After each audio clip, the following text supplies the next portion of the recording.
Hello everyone, welcome to my first gun review, and this is of the GHK AKM gas blowback rifle.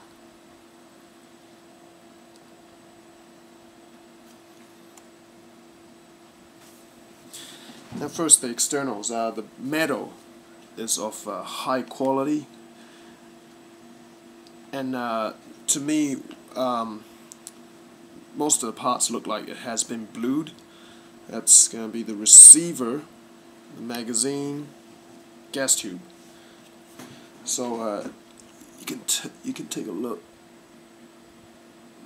by the shine of the metal, and that's gonna like protect it from corrosion. I'm gonna compare this to more popular airsoft rifle out there, and that's this is a receiver of a D-Boys AK-74.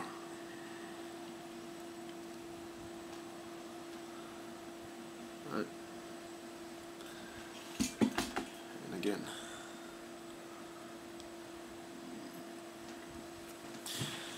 the wood on the AKM, very nice, and it's actually very dark in color. It's almost like reddish. Compare it to a D-Boys AK-74 foregrip. See, it's lighter in color, and it's got the nice wood pattern, the stock. Now, one thing I noticed about the wood on this rifle is that they got these little brass pins. Well, they look like brass to me. I know they're pins, and they've been look like they've been hammered into the stock and the foregrip. Right there, there's 3 of them, and I have no idea what they're for, but I've checked real AKM photos online, and the real AKM, they have these as well. So you know that GHK, has paid attention to detail. The muzzle brake, 14mm anti-clockwise. And I've tried fitting my D-Boys AK-74 muzzle brake on here, and it does fit. So I believe that anything that will fit on a D-Boys AK will fit on this rifle as well. So you can maybe put a silencer on here. Alright.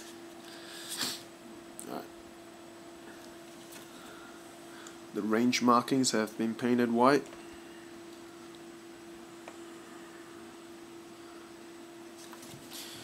And you got your serial number right there. And I believe these serial numbers are unique. My one says 1966 50910, and there's an Ishmash triangular arrow marking right there. Now this rifle is built very, very solid. There's no rattle whatsoever, no magazine wobble, no nothing. Right. And I'm just going to show you how tight this magazine is in there. There's the magazine release catch engaged. Shaking it, and it's not coming out. The only way it's going to come out is if you do this. Rip it out of there. And when you put it in there, it's got a very, very positive click, which is very nice. You know it's in there good.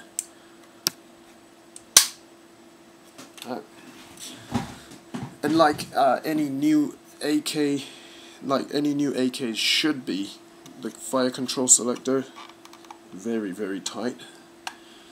And I just got this 2 days ago, so maybe within like 2 or 3 months, maybe it'll get loose, but I don't know. You can hear it's got a positive click to the full auto position, and then again to the semi-auto position. Positive click. Again to the full auto, and then to safety.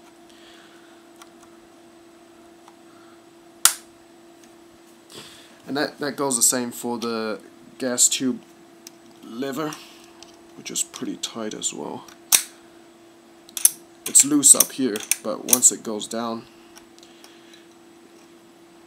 very tight.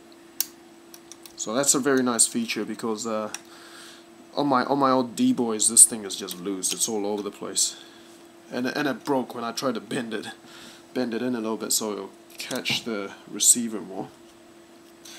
And yeah, now I'm gonna talk about. Oh, actually, before I go on the magazine, this thing, very cool. I know Type 56s by Real Swords got this as well, and they got the cleaning kit for it, but GHK's got that too. They don't. Oh, sorry. They don't have the cleaning kit. You know, they don't give you the cleaning kit, but you can put a lot of stuff in there. You can see there's a stick type AG battery. It goes in that far, and it'll fit anything of that size. They put candy in there. Oh, and the grip is very, very thin, and I believe this is more true to the Rio AK. And again, this is a D-Boys AK S74 pistol grip. Alright, cool. Now onto the magazine.